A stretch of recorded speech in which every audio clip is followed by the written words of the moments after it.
Hi! In front of me is DOOGEE S100 and today I would like to show you how you can rename it.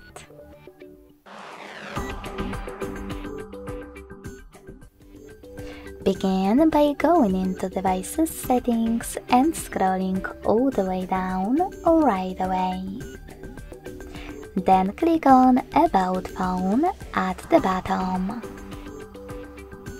Now select the device name section right next to Model and type in wherever you want to.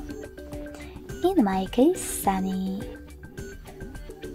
When you're done, to save your new name, select OK in Device Name pop-up and then also OK in the second one about visibility.